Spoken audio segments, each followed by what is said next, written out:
Hello again, eighth graders. This is week 8. We're on lesson number 1. In our textbook, we're on page 363, and we are in topic 7, lesson 3. What is the name of high-speed winds that blow 10 kilometers above Earth's surface and are used by forecasters to predict weather? Is it A, sea breeze, B, land breeze, C, wind belts, or D, jet streams? 5, 4, 3, 2, 1. I'm going to eliminate some answers. I'm going to eliminate a sea breeze that is a local wind that blows off of the ocean when it's warmer than the land. And I'm also going to eliminate land breeze. That is a breeze that blows from the land to the ocean when the land is hotter. And they're both examples of local winds. All right, so the correct answer is jet streams. Here's a picture of a jet stream. The jet stream is in green, and these are winds that usually blow west to east, and sometimes they kind of go up or down.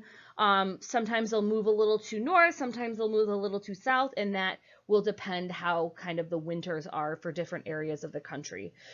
Usually above a jet stream is a cold air mass, and below the jet stream is the warm air mass. Remember I said it's almost like a heat border, and if you're below the heat border, you're warm, and if you're above the heat border, you're cold. Okay, so switching gears, we talked a lot about how wind moves, and now I'd like to know, how does water move? So what do you know about water? How does it move from place to place? Well, you know waves, right? So if you're on the beach, especially at a windy day, you can see the waves hitting the shore or the waves hitting the water. And maybe you know this, maybe you don't, but currents. Okay? So maybe you've heard of a current. We live near Niagara Falls, and they always say to be really careful in the Niagara River because it's a really, really strong current and it can pull you really fast. But what is a current? It is a large stream of moving water that flows through an ocean. So I talked about rivers, but in this context, we're only going to talk about oceans. So maybe you watched Finding Nemo and you know that funny sea turtle. His name is Crush, I think, and he always rides the ocean currents, and Dory and Nemo get a ride on him. Sorry, I was watching too much Dora the Explorer with my nephew, so I meant Dory, not Dora.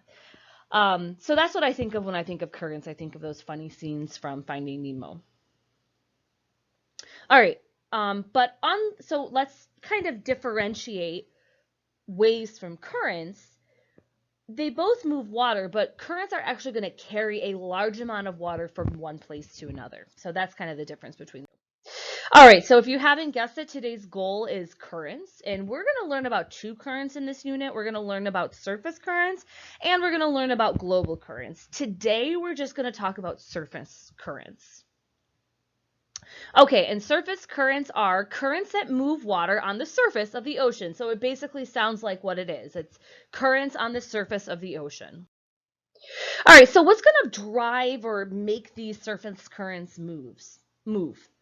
Well, global winds mainly drive the surface currents. So that makes sense. Like if there's like a really windy day at the beach, what's happening to the water? What's happening to the waves? Well, usually it's moving more roughly and the waves are coming in really fast and hard on the beach. If it is one of those days, please don't stand on the rocks because this will happen to you like it is in this GIF. Okay, so the surface currents follow the patterns of Earth's global wind patterns, and we learned about that in our last couple lessons.